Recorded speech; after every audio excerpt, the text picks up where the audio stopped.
My first day to go to the board as a director, I was a little nervous. Frances Blunt, one of the board members, came on the desk and she said, "Well, get those bobby pins out of your hair. We have to go to board meeting."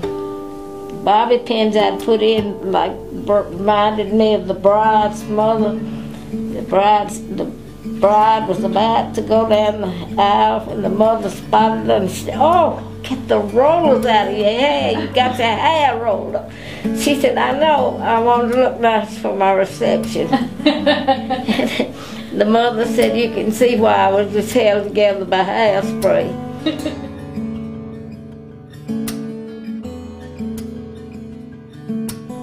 I was working with a family of children.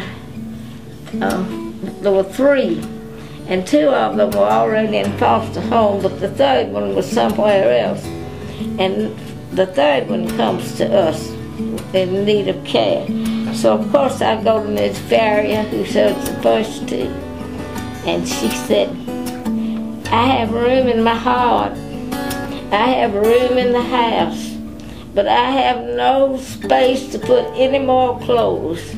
So you know what I did? I went straight home, tore all the clothes out of my chest, took it to Miss Farrier, and don't feel like it was a real sacrifice. It was a wonderful chest that I had had since a child, but it was oak, and I never did like oak.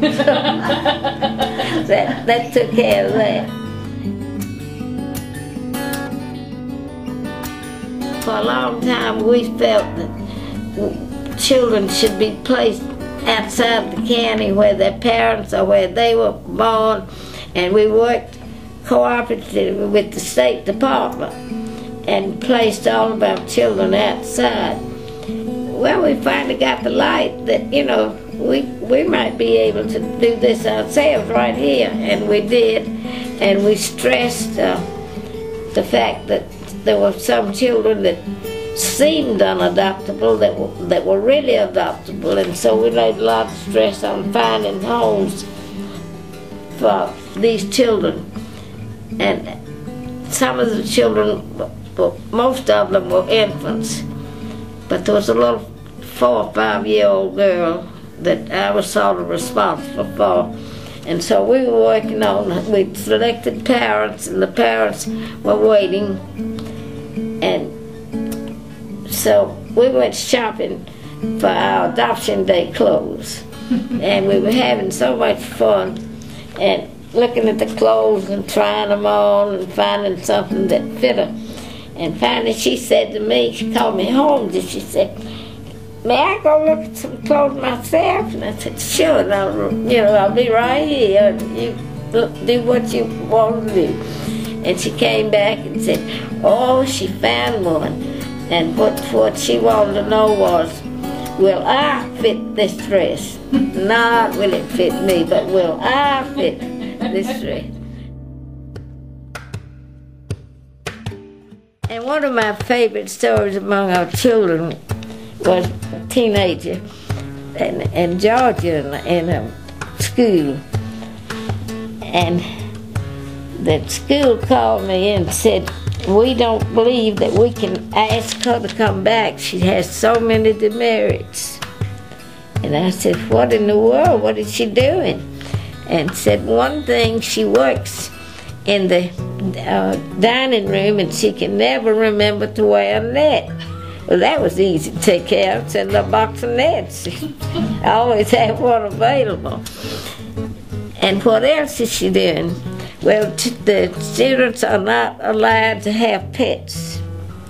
We don't know how long this child's had this cat, but she has a cat, and she has a basket, and she has that cat basket and ropes, and she lets it out the window when the cat needs to go out.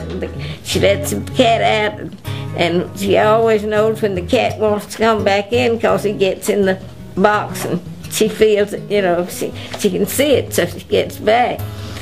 And I said, that child has had a lot of licks, and she needs a lot of love and attention. And so maybe she needs that animal to give it to if we're not giving it to her. And the lady said, oh, at last I heard of that. The child was invited back. And not only was she invited back, she was one of the most popular students in the school and was elected to several offices and just got along beautifully. But I never did find out that they'd let her keep the cat. But I kind of think they did. The next big thing, and this was a biggie, getting ready for the Child Welfare League of America. Every 5 years we had reaccreditation. And the girls, when they were looking through this, saw a little thing where they had put on the bulletin board and said, as soon as it's over, I'm going to have a nervous breakdown. Don't anybody stop me. And I don't know why we were so fearful of this accreditation deal, because not one single time that Children's Aid was ever examined was not cheap. Only passing the standards, we were always above it. This book, this wonderful book of my 80 years, had a copy of the Birmingham News. And I pulled it out and it said, Marcia Folsom speaks at the Children's Aid. And this was 1992 or 94. And at that time, Big Jim, of course, was in the past, but his son, Little Jim, New Jim, was the governor. And Marcia was his wife. And Marcia was invited to come to speak at the annual meeting that I spoke up, was talking about. It's always difficult to get something that's really good. Well, she was really good. And she was stirring up things for children, she said she was. Anyway, she said in the beginning of her speech that what she was trying to do was stir up things for children in need in Alabama. And she gave this story that I want to tell. Her grandmother was married to a minister, and in her life with the minister and the people, she was always making iced tea.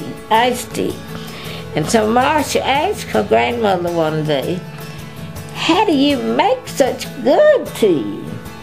And she said, well, I'll tell you. First you get a lot of warm water and mix that with sugar. And then you stir. It's not the sugar and it's not the warm water and the tea that makes the tea good, it's the stirring. And she said, that's what I want us to do in Alabama, is stir, keep stirring for the children.